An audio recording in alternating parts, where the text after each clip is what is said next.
Congress is buckling down on a law that was passed in 2005 to fight terrorism and promote safety nationwide.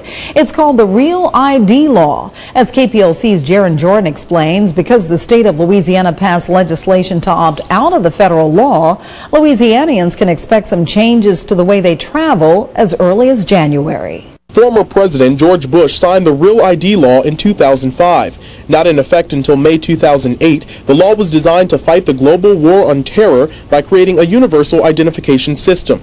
A system similar to the Social Security number process that would be able to trace individuals with government-issued IDs at any moment. Your driver's license would essentially become an ID number for you that could be swiped and scanned upon entering a federal building, a bank, getting on boarding an airplane. We were very concerned about identity theft, the privacy, who was going to be capturing the data, who would have their hands on that information that would be very personal. That concern, felt by Representative Geymann, was also felt by other legislators in Louisiana and 26 other states in the country. As of June 2012, more than 50% of the country has passed legislation opposing the Real ID law in one way or another. The intentions were good, but with that bill comes a lot of infringement on our privacy as individual citizens and the freedoms that we have. And when you weigh those two out, we just felt like that we would rather not participate. But like any time when a rule, or in this case a law, is not followed, there are consequences. And as a Louisiana citizen,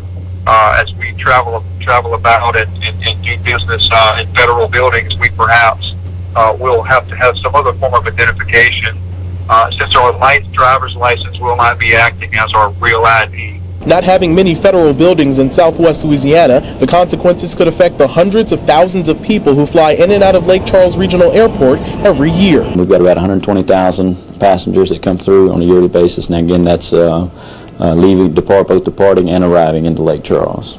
Proof that the best bet would be to have a passport, the single 100% acceptable form of identification, effective January 15, 2013. At your service in CALCASIEU Parish, Jaron Jordan, KPLC 7 News.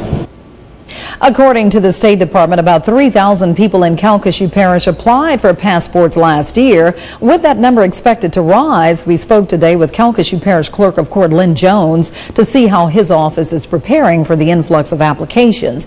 You can find that interview linked as a web extra to this story at kplctv.com.